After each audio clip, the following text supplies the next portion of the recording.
ایک مرتبہ حضور غوث اعظم آپ کی عادت تھی کہ آپ روز قرآن شریف عشاء کے وقت شروع فرماتے تھے اور فجر کی اذانوں تک آپ پورا قرآن پاک ختم فرما لیتے تھے روزانہ۔ میں یہ عرض کرتا ہوں یہاں پر اکثر دوستوں کو بندہ نچیز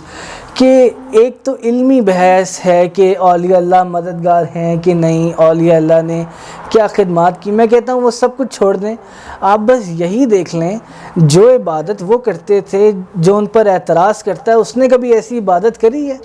کہ پورا قرآن پاک ایک رات کے اندر آپ ختم فرماتے تھے ہر روز۔ صبح کے وقت آپ کے واعظ ہوتے جس میں 80 ہزار کا اجتماع ہوتا، اور رات اپنے محبوب کے لیے سجا لیتے، رات اپنے یار کے لیے سجا لیتے، عشاء سے لے کر فجر کی اذانوں تک آپ اپنے یار کے ذکر میں مشغول رہتے۔ وہ کیا شعر ہے جی کہ رات پوے تے بے دردانو نیند پیاری آوے، درد مندانو یاد سجن دی ستیا ہون جگاوے۔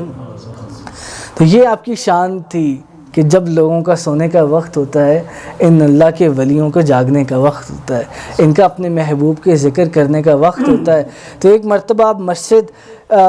کی سیڑھیاں چڑھ رہے تھے تو یہی عمل کرنے کے لیے، قرآن شریف پڑھنے کے لیے، تو ابھی آپ نے ایک قدم رکھا، تو جب سیڑھیاں چڑھتے ہیں تو ایک قدم رکھتے ہیں اور دوسرا قدم